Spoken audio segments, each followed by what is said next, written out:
Hello and welcome back. It's been a little while, but C's Listening Room is back. And pulled another one here out of the box to discuss. But first of all, the other day I went over to my parents' house. I went in the car with my dad, and my father and I went to a car dealership. And along the way, we were listening to, it was like HD radio. And my dad's vehicle is like maybe a 2020 model, and it does not have a CD player. And we went to a dealership, and he was talking to some salesmen. We got to test drive another vehicle there, and that vehicle did not have a CD player. And I've actually driven another vehicle, it's a 2022 model, not too long ago. That vehicle did not have a CD player. And that's something that's becoming difficult for me to wrap my finger around, because I guess I never thought that CDs were going to become that passé. I thought that CDs were always going to be around. I mean, obviously, many people have lived a life way before CDs, like myself included. But it's just something I've taken for granted for so long that it's kind of surprising. It's kind of shocking to me. And I'm realizing like a lot of music just isn't being released on CD anymore. And people they have all the digital devices. I don't think that's safe, honestly, because if I want to listen to music in the car, which is where I do a lot of my rediscovering for my music, it's done in the car. I have about a 20 to 25 minute commute each day, and so I will put a CD in and I'll listen to it, and I'll listen to it 3 or 4 times even to rediscover it or to hear something new or to really build up an opinion on it. And now today's cars don't even have CD players, so it means whatever the next vehicle that I own is, it's probably not going to have one. And that's really where I do my most intense listening. It's distraction free, and it's great for road trips. I can just put a CD in, and I can drive 70 miles an hour on the freeway and not have to worry about grabbing a phone, punching little buttons on it to try to play another song. I could find a really good CD. I could play it all the way through and not really have to worry about fidgeting with too much stuff. When I first started driving in 96, the car I had was a 1987 model. And it just had a little tape player in it. But my father got me this, it was like a trunk-mounted 6-disc changer. And it had a little control right there on the dashboard. So I could put 6 CDs in at a time, and I could play them all the way through. But if I wanted to control them, I could just reach right there near the steering wheel, and it was just like that. And the entire time, my entire adult life, I've just taken CDs for granted. And now just to see that we're living a life without them, it kind of surprises me, because it's like, I mean, even when I was 17 years old, I had a CD player mounted into the trunk of my older model car so I could listen to CDs safely and really enjoy the music. And now the fact that I'm realizing how obsolete they are, that's difficult to come to terms with. But speaking of which, you knew this was going somewhere. I got a CD here that people are probably familiar with, but not familiar with. Am I just talking out of my ears and just, here, see the words coming out here? Well, no, not really. You'll get what the message that I'm trying to get to in a minute. But this here is Marcy Playground.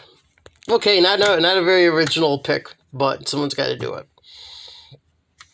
This is one that actually spent a decent amount of time in my 6-disc CD changer when I was 17 or 18 years old, actually. And this one currently rests in the CD player that my current car does have. A lot of people think they know this album because of one song. Sex and Candy. I hate that song. That is a stupid song. I'll admit that I liked it when it first came out. And I think it really was one of the reasons I bought this album. Because I'm like, this isn't a bad song. St. Joe on the School Bus is the other hit off this album, but I don't think anybody remembers that song, so that doesn't really count because it was kind of a flash in the pan. It was like, there it is, you hear it, and then it just kind of disappeared. I think everybody who bought this album because of St. Joe probably traded it in because there's very little on this album that resembles it. Sex and Candy is a little bit more representative of what this album is, and it's the only song anybody remembers from this group. It's also the only song on this album that I actually don't like anymore. So I had read on Wikipedia that there's a quote from some music critic that said that Sex and Candy is known as, or thought to be, Marcy Playground's only good song. And I wholeheartedly disagree. Because I think it is the only song on this album that isn't even any good. It is stupid. The lyrics are dumb. It doesn't even make any sense. It's juvenile. I just think it's a stupid and irritating song that it hasn't been made better by the fact that song has been on the radio 6 times a day for like 3 years straight when this came out. If you lived in a market that had like 3 different radio stations that played any form of modern rock music, you were hearing it about 9 times a day, because each station would be playing it a good 3 times. We had at least 3 radio stations that would play that song, and they would play it 3 times a day, and I got sick and tired of hearing it. I am still sick and tired of hearing it. That is the one song I will probably skip through when it comes on. And what's unfortunate is it's the only song this band will ever be remembered for. It is the dumbest song on the album. It is a stupid song. And the rest of the album is actually really good. Track 1, Poppies. Starts out with just an electric guitar before the rest of the band comes in. Kind of a upbeat electric rock song. They really dropped the ball on that one. That should have been a big hit. They really should have promoted that song. Great intro song. Great track to start the album out with. Sounds good even today. It never became a hit. It's a little maybe too upbeat and too much of a rock song for the rest of this album. But that really should have been bigger than it was. And why they didn't promote that, I don't know, but that could have been a lot bigger of a hit. It didn't become one. It should have been. And then Ancient Walls of Flowers is track 3. More acoustic, probably the best of the acoustic songs on the album. And then track 4 was St. Joe on the School Bus. Probably the best one on the album. A little too hard for the album, a little too heavy. Very distorted electric rock on an otherwise acoustic album, or acoustic leaning album. So very misleading. Anybody who heard that on an active rock station probably assumed that this was more of a hard rock band, which they were not. And they probably went out, bought the album, and were completely disappointed. It is misleading, but it's kind of a nice diversion. And I don't usually talk about drums on a song. I don't really pay much attention to them unless they're really bad really like electronic sounding. If it sounds like they had a drum machine in with real instruments, I don't like that. I'll complain about it. This song has probably the clearest sounding drums I've heard in recent memory. You can hear every beat, every cymbal crash, every little thing the drummer is playing. You can hear it. I love it. It sounds great. It's one of the few times I've actually stopped and paid attention to the drumming in a song. Lyrically, I mean, there's obviously biblical references. The song is about bullying.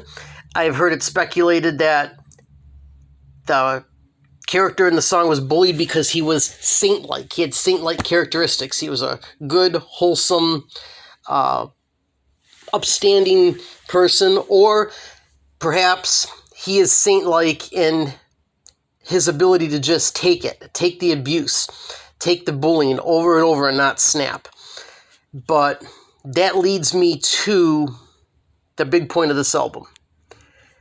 Don't know quite what he was getting at, but John Wozniak's the band leader and the songwriter. He is a great songwriter, and it's unfortunate that the only song he's known for is the one song that really wasn't well written. That was actually written as a pretty stupid song, actually. 'Cause everything else on this album is very intelligent. It's very well written. It's thought-provoking. He is actually a great songwriter that is only known for a very poorly written song. So what his symbolism of St. Joe means is anybody's guess. The speculations I've heard were interesting. They were good. But I'm not going to pretend to know. But considering what the rest of the album is like, there's got to be a very brilliant meaning behind them. And I would say tracks 5 through 12 are obscure. Nobody would recognize them if you played them, but they're good. John Wozniak, again, singer, guitarist, songwriter. He's got a great way with the written word, but he's also got a great way with the guitar because he can play a very simple guitar rhythm, but it will be immediately catchy and noticeable. It's not like he's using the guitar as just an accompanying instrument where he's got to strum it to have something going in the background. He is really good with just finding a great, often simple guitar pattern or guitar riff that sounds great, even if it's very simple and very basic. He's just got this knack. He's got, as much as he's got a knack for great songwriting, he's got a knack for really catchy guitar rhythms. The other thing I like about it is he doesn't have a distinctive voice. A lot of people are probably going to complain about his voice, say he's not a great singer, and I don't think he is a great singer, but he doesn't have a real distinctive, unusual voice that stands out. And to me, that actually makes it easier to take. Like, you listen to a guy like Bob Dylan. Now, there's another guy that's got a real good grasp on the written word, but you have a hard time getting past those vocals. And you listen to a guy like Billy Corgan, and you know when Billy Corgan sings, that's Billy Corgan. I mean, you know that voice. And this voice kind of gets on my nerves, and it's been getting on my nerves for 25 years. Axl Rose is another one. Axl Rose has an extremely distinctive voice. You know it when you hear it, but it's not for everybody. It's always an acquired taste. John Wozniak does not have that kind of distinctive voice. He's just got a very nondescript, ordinary voice, but it goes down real easy. I mean, you can just listen to it, and it's not like the voice grades on you. I think his lack of distinctive voice is actually a strength because it's easier for consumption. Again, you got a lot of obscure tracks on this album. None of these are ever going to appear on a radio station ever again. Most of these are not going to appear on anybody's playlist. They just kind of went under the radar. It's unfortunate. I think this is actually an underrated album. It's underrated because most of it did not get any attention. Most people don't know about these songs. And it's underrated because it was overshadowed by a horrible, dumb song. Sorry, I think it's a stupid song. I think the rest of the album, lyrically, is so much better. I think the rest of the album, musically, is so much better. When you actually can get me to stop and listen to the drumming in a song, and I compliment it, that's good. I think Poppies is criminally underrated and underpromoted. This is really actually quite a good record. And it does still sit in a CD player that does exist in my car, which unfortunately is now as rare as anything other than Sex and Candy being played on the radio station now. Here's my rant and my rave. Out of 5 stars, this is easily 4. It would, and that's despite the fact that it's overshadowed by a really dumb song. So, getting caught up here on my YouTube channel. Just finished listening to this one on my commute. Still very impressed with this. This thing has been played, I think, on 3 different car CD players over the course of about 20 years. And I still like this. I like this at least every bit as much as I did when I bought it when it first came out. This has held up really well. 4 out of 5 stars. Go download it and listen to it a little more carefully. Skip over the dumb hit. Listen to the non-hits that were actually much better. Go check it out. Talk to you later. Bye.